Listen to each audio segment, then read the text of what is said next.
आदाब दोस्तों, मैं हलीम अंसारी। स्वागत है आपका इस वीडियो में। दोस्तों, आज की इस वीडियो में मैं बात करूंगा कि ब्राह्मणिज्म ने किस तरह से नई चाल चली और नया जाल बुना। तो दोस्तों, आइए आज का वीडियो शुरू करते हैं।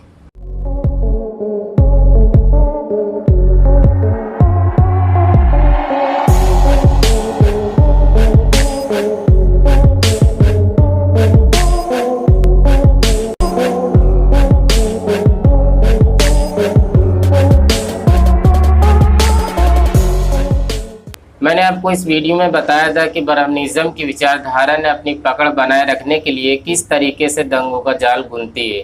इसी समाज में से इंसाफ पसंद लोग जो अपने समाज को जागरूक करने की दिन रात मेहनत करते हैं, चाहे वो बामसेफ हो या और अन्य संगठन हो।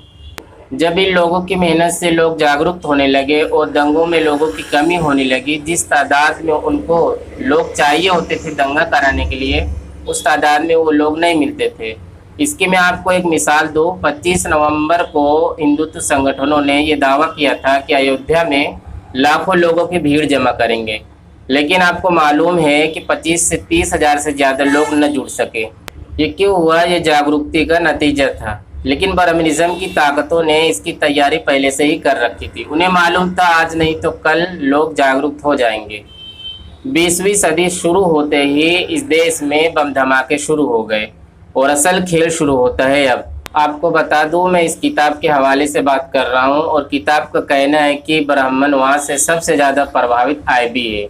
आईबी में ज़्यादातर लोग ब्राह्मणवाद विचारधारा के लोग हैं और मीडिया का भी यही हाल है।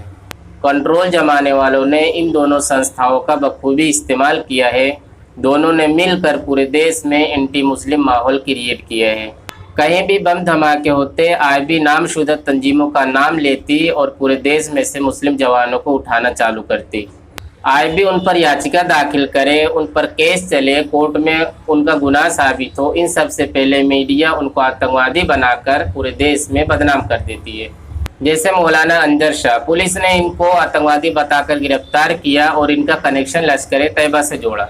मीडिया ने इसको खूब चलाया, दिन रात इस पर चिल्लाई, सुबह से शाम तक इस पर डिबेट हुई और अखबार में और टीवी में खूब इसका प्रचार प्रसार किया गया। लेकिन जब चंद महीनों के बाद कोर्ट ने इनको बेगुनाह पाया और रिहा कर दिया, तो मीडिया में इनकी खबर आपको ढूंढने से भी नहीं मिलेगी। इसी तरह से देवबंद के 2 स्टूडेंट को गिरफ्तार किया गया आतंकवादी बताकर और उनका कनेक्शन जैश मोहम्मद से जोड़ा गया। मीडिया ने इसका भी खूब प्रचार प्रसार किया, दिन रात इस पर चीखी। लेकिन कुछ दिनों के बाद कोर्ट ने इनको भी बेगुनाह पाया और इनको बाइज्जत रिहा किया। लेकिन मीडिया में ये खबर आपको देखने को नहीं मिलेगी। इसको अभी के टाइम पे समझना बिल्कुल आसान है। आपने सुदर्शन न्यूज़ चैनल के बारे में सुना होगा। सुदर्शन न्यूज़ चैनल जो ये प्रोग्राम चलाने की कोशिश कर रहा था, जिस पर हाई कोर्ट और सुप्रीम कोर्ट ने रोक लगा दी है कि नौकरशाही जिहाद, इस नाम से प्रोग्राम चलाने की कोशिश कर रहा था और पूरे देश में एंटी मुस्लिम माहौल क्रिएट करने की कोशिश कर रहे हैं। आग पे पेट्रोल डालने का काम करना चाहते थे। बम धमाकों के बाद ज़्यादातर कार्रवाई में आईबी का हाथ होता था। अगर लोकल पुलिस और अदर एजेंसियों का रुख सही दिशा में जा भी रहा होता था, तो आईबी उसमें घुसकर अपनी कहानी के मुताबिक और अपनी विचारधारा के मुताबिक उस केस को आगे बढ़ाती। अगर आईबी की बनाई हुई कहानी में कुछ गलतियां और कमियां भी होती, तो भी आईबी को टेंशन नहीं होता, क्योंकि कोर्ट में केस चलते और मुलजिम को बेगुनाह साबित होते होते 15 से 20 साल आराम से गुजर जाते हैं। यहाँ पर रुककर मैं अपनी तरफ से ये बात कहना चाहूँगा, जो लोग या जो संस्थाएं ऐसे लोगों के केस लड़ती है जो बेगुनाह होने के बावजूद भी जेल में पड़े रहते हैं और झूठे झूठे मुकदमे में उनको फंसाया गया होता है, उसमें मुस्लिम और नॉन मुस्लिम दोनों लोग होते हैं। इन लोग बिना भेदभाव किए ऐसे लोगों का केस लड़ते हैं और उनको इंसाफ दिलाने की कोशिश करते हैं। लेकिन मेरा कहना यह है, जो लोग इन पर झूठे मुकदमे दाखिल करते हैं और उनके 15 से 20 साल खराब होते हैं, इनके ज़िंदगी के 15-20 साल यूं ही गुजर जाते हैं, जेल में कट जाते हैं, तो इनके ऊपर रिटर्न में केस क्यों नहीं किया जाता कि जिनकी वजह से इन लोगों के 15 से 20 साल खराब हुए। ये मेरा ही नहीं बल्कि महमूद पराचा हैं, ये सुप्रीम कोर्ट के वकील हैं, उनका भी एतराज़ था कि जो लोग ऐसा केस लड़ते हैं वो लोग काउंटर केस क्यों नहीं करते, उन लोगों के खिलाफ कार्रवाई क्यों नहीं करते जिन लोगों की वजह से मासूम लोगों की ज़िंदगियां खराब होती है। आईबी और मीडिया के इस खेल में मुसलमान पिसते रहे। करीब था कि देश में मुसलमानों के खिलाफ वो गुस्सा भड़के जो 1984 में सिखों के साथ हुआ था। लेकिन यहाँ पे कहानी ने मोड़ लिया। जब शहीद हेमंत करकरे ने एटीएस की कमान संभाली तो उन्होंने ईमानदारी और निष्पक्षता के साथ जांच शुरू की। जांच किस चीज़ की कर रहे थे? मालेगांव, मक्का मस्जिद और देश में जो धमाके हुए थे उसकी जांच कर रहे थे। जांच के दौरान उनको मालूम पड़ा कि ज़्यादातर धमाकों के पीछे मुसलमानों का नहीं बल्कि अभिनव भारत जैसे संगठनों का हाथ है, जो आरएसएस ही की शाखा थी। उनको ऐसे ठोस सबूत मिले जिनकी बुनियाद पर उन्होंने कर्नल पुरोहित और प्रज्ञा ठाकुर जैसे लोगों को गिरफ्तार किया। जी हाँ, वही प्रज्ञा ठाकुर जिनको बीजेपी की सत्ता के आने के बाद उनको और उनके साथियों को बहुत छूट मिली। उनके ऊपर से मकोका भी हटा दिया गया और खुद प्रज्ञा ठाकुर बीमारी की वजह से बेल पर हैं। 2019 की लोकसभा में उन्होंने इलेक्शन भी लड़ा और जीते भी, और इलेक्शन के दौरान ही उन्होंने एक नई खोज की और जनता को एक नया ज्ञान दिया।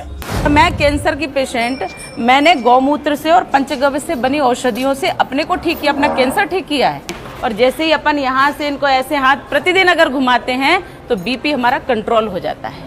अगर शहीद हेमंत करकरे होते तो शायद मुजरिमों को सजा मिल चुकी होती, लेकिन जांच के दौरान उनके ऊपर प्रेशर बनाया गया, उन पर दबाव बनाया गया। लेकिन इन सब के बावजूद जब शहीद हेमंत करकरे ने किसी तरह से कोई समझौता नहीं किया तो ब्राह्मणवादी शक्तियों ने उनको रास्ते से हटा दिया।